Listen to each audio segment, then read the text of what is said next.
Assalamualaikum warahmatullahi wabarakatuh. Kami dari kelompok 4. Di sini kami akan mempresentasikan hasil penelitian kami tentang pengaruh digitalisasi terhadap keberlangsungan UMKM di era teknologi.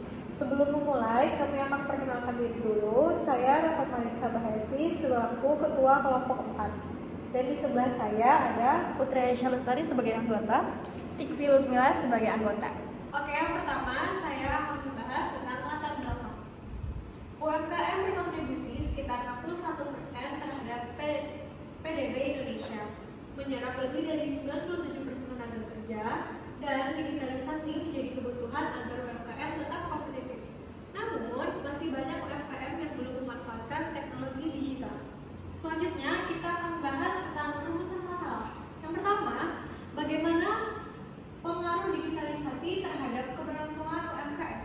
Yang kedua, apa faktor menghambat digitalisasi UMKM. Dan yang terakhir, yang ketiga, strategi adaptasi apa yang paling efektif. Adapun tujuan penelitian kami. Yang pertama, menganalisis pengaruh digitalisasi terhadap UMKM.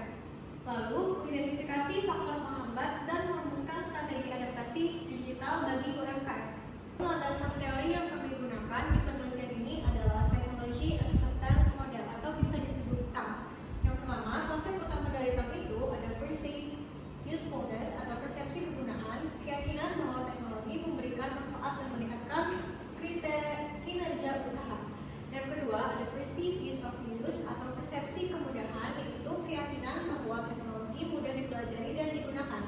Kedua persepsi tersebut mempengaruhi keputusan pelaku UMKM untuk mengadopsi teknologi digital yang pada akhirnya berdampak pada keberlangsungan usaha.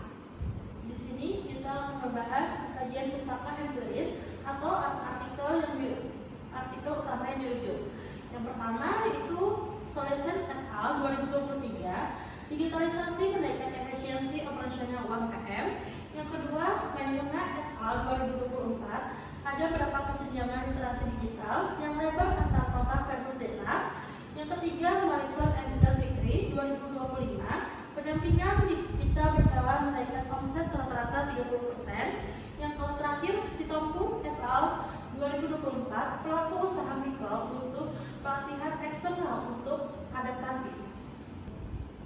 Selanjutnya, menggunakan metode penelitian dan profil informan, pendekatan kualitatif eksploratif dengan studi kasus, fokus riset, penggunaan platform digital, dampak omset, kemampuan adaptasi, dan keberlanjutan usaha, analisis data, model interaktif, Miles and Huberman, reduksi data, penyajian data, dan penarikan kesimpulan. Instrumennya wawancara, observasi, dan dokumentasi.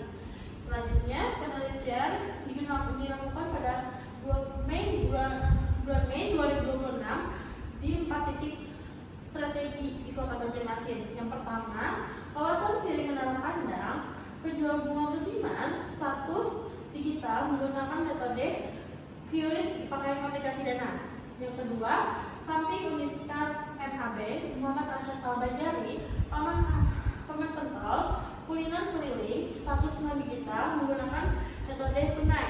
Yang ketiga, depan puskesmas Cempaka Putih, penjual cireng, cemilan, status digital menggunakan metode tunai. Yang terakhir itu ada perumahan Gria Permata, pengelolaan toko keluarga, status digital menggunakan metode WhatsApp atau pakai aplikasi QRIS. Selanjutnya, di bagian hasil penelitian dan temuan lapangan. Pertama, kita adanya menemukan hambatan yang ada di lapangan, seperti masalah faktor usia. Kita tahu sendiri, kebanyakan faktor usia itu sangat mempengaruhi digitalisasi kita.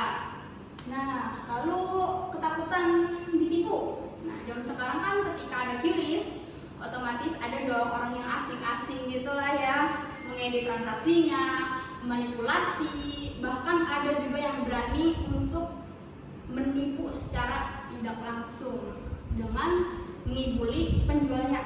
Lalu ada lagi rumitnya administrasi.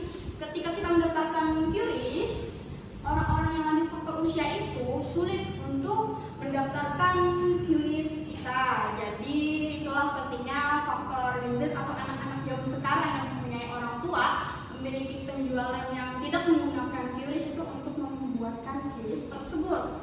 Lalu di sini realita ekosistem pedagang.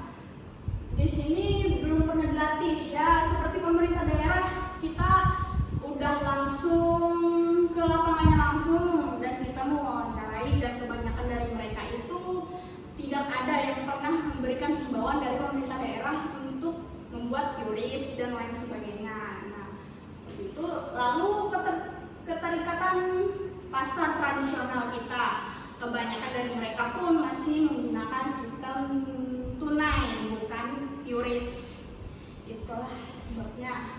Selanjutnya, kesimpulan dan rekomendasi kebijakan. Kesimpulannya, digitalisasi menaikkan omset sekitar 20-30%. Tetapi ekosistem di pasar tradisional belum siap menggunakan uang tunai.